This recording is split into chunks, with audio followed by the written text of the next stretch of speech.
अगर तुम्हें क्राइम करना है ना तो क्राइम को क्रिमिनल की तरह मत करना, उसको अपना काम बना लेना, अपना प्रोफेशन बना लेना। नहीं समझे? मर्डर करना चाहते हो आर्मी ज्वाइन कर लेना, बच्चों को थप्पड़ मारना चाहते हो टीचर बन जाना, गरीब लोगों पर अत्याचार करना चाहते हो तो पुलिस वाले बन जाओ, अगर लोगों का पैसा हड़पना चाहते हो, करप्शन करना चाहते हो तो सरकारी नौकरी में चले जाना, और अगर लोगों की आस्था के साथ खेलकर धंधेबाजी करनी है तो बाबा बन जाना। पर जितने भी क्राइम करोगे डायरेक्टली मत करना, जेल जाना पड़ सकता है। और हाँ, अगर ये सारे क्राइम करने हो ना तो पॉलिटिशियन बन जाना। नमस्कार दोस्तों, क्या कोई ऐसा इंसान अपने करियर के पीक पर जब वो साल के 200 करोड़ कमा रहा हो सब कुछ छोड़कर एक ऐसी राह पर निकल सकता है जहाँ सिर्फ खतरा और बदनामी है? विजय थालापति ने बिल्कुल ऐसा ही किया। पर ये सिर्फ पैशन है या वो करप्शन के खिलाफ लड़ेंगे, स्टूडेंट के लिए आवाज उठाएंगे, या फिर ये बस एक करोड़ों का पॉलिटिकल मास्टर प्लान है? चलिए पर्दे के पीछे का सच देखते हैं कि आखिर क्यों विजय ने पॉलिटिक्स ज्वाइन करी, इसके पीछे उनका मकसद क्या है। तो देखो, विजय की एज 51 है और सिनेमा में उनकी एक्सपायरी डेट पास आ रही है। उन्होंने वही किया जो एक स्मार्ट इन्वेस्टर करता है। उन्होंने अपना स्टार पावर तब कैश इन किया जब तमिलनाडु में एक बड़ा वैक्यूम था। लेकिन दोस्तों, असली सवाल ये नहीं है कि वो क्यों आए, असली सवाल ये है कि उन्होंने इसकी तैयारी पिछले 10 सालों से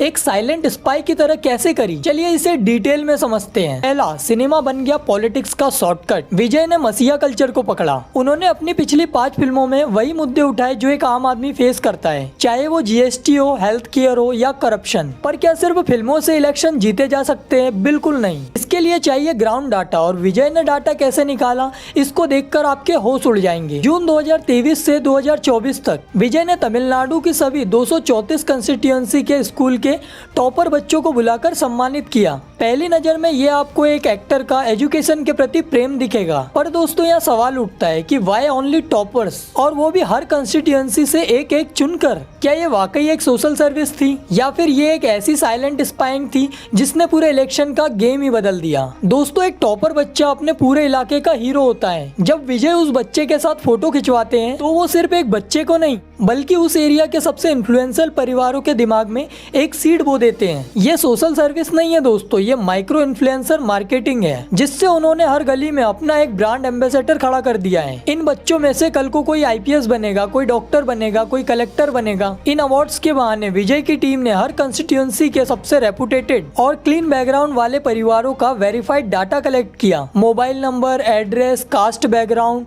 और सोशल इन्फ्लुएंस, ये सब एक ही जगह। इसके तुरंत बाद उन्होंने लॉन्च किया अपना मेंबरशिप ऐप। एक ही दिन में लाखों रजिस्ट्रेशन। दोस्तों, ये बिल्कुल एक टेक स्टार्टअप जैसा है। पहले फ्री सर्विस के नाम पर यूजर बेस बनाओ और फिर अचानक अपनी पॉलिटिकल पार्टी का प्रोडक्ट लॉन्च कर दो। इन्फ्लुएंसर मिल गए, डाटा भी मिल गया। लेकिन दोस्तों, क्या सिर्फ डाटा से इलेक्शन जीते जा सकते हैं? क्योंकि विजय के सामने एक ऐसी दीवार खड़ी थी जो पिछले 50 सालों से तमिलनाडु को कंट्रोल कर रही है। एक ऐसा फैमिली बिजनेस जिसको तोड़ना उनके लिए नामुमकिन होने वाला था, लेकिन उन्होंने इसका भी तोड़ निकाल लिया। जब विजय के पिता ने उनके नाम पर पॉलिटिकल पार्टी रजिस्टर्ड की तो विजय ने वही किया जो किसी ने सोचा भी नहीं था। उन्होंने अपने ही पिता पर कोर्ट केस कर दिया। तो क्या ये पारिवारिक झगड़ा था? नहीं दोस्तों, ये उनका सबसे बड़ा कैलकुलेटेड रिस्क था। विजय साबित करना चाहते थे कि वो डीएमके की तरह फैमिली बिजनेस नहीं चलाएंगे। अपने पिता को हराकर उन्होंने जनता को यह संदेश दिया कि वो कोई पपेट नहीं है। उन्होंने खुद को एक क्लीन आउटसाइडर की तरह पेश किया, एक ऐसा नेता जिसने परिवार से ऊपर सिस्टम को रखा। लेकिन दोस्तों, सवाल ये है कि क्या पिता से लड़ना एक मार्केटिंग स्टंट था ताकि वो एंटी डायनेस्टी वोट बैंक को कैप्चर कर सके,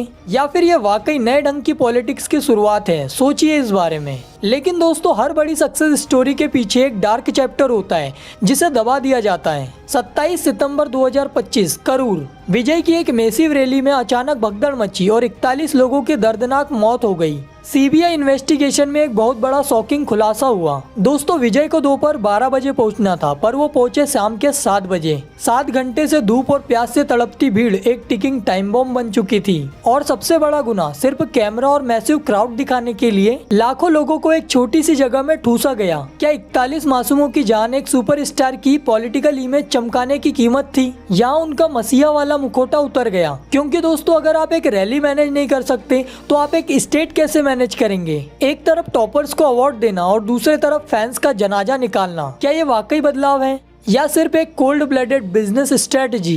तो दोस्तों, हमने विजय के तराजू का एक साइड तो देख लिया, तो चलिए अब दूसरे साइड को भी दिखाता हूँ। दोस्तों देखो, विजय ने पार्टी कल नहीं बनाई। उनका वेलफेयर विंग पिछले 15-20 सालों से तमिलनाडु के हर कोने में फ्री क्लिनिक, एम्बुलेंस सर्विस और गरीब बच्चों के लिए स्कूल चला रहे हैं। 2011 का साइक्लोन हो या 2018 का फ्लड, उनका नेटवर्क सरकार से पहले ग्राउंड पर पहुंचता रहा है। और एक बात ये भी है कि विजय को सिर्फ पैसा या सेफ्टी चाहिए होती तो वो डीएमके के साथ एडजस्टमेंट कर सकते थे, लेकिन उन्होंने उनसे पंगा लिया जो स्टेट के सबसे बड़े डॉन माने जाते हैं। लेकिन दोस्तों, नियत तब पता चलती है जब हाथ में पावर आती है। विजय ने एक परफेक्ट बिजनेस प्लान तो बनाया है, पर क्या वो सिस्टम को बदलेंगे या सिस्टम उन्हें बदल देगा? करूर का हादसा उनके लिए एक वार्निंग है कि हीरो बनना स्क्रीन पर आसान होता है, ग्राउंड पर नहीं। आपको क्या लगता है, क्या विजय तमिलनाडु के अगले एमजीआर है या एक स्मार्ट बिजनेसमैन? कमेंट में अपनी राय जरूर बताएं और इस वीडियो को ज्यादा से ज्यादा शेयर कीजिए ताकि लोग डाटा और धर्म में फर्क समझ सकें। और वीडियो अगर अच्छा लगा हो तो वीडियो को लाइक कीजिए, चैनल को सब्सक्राइब कीजिए।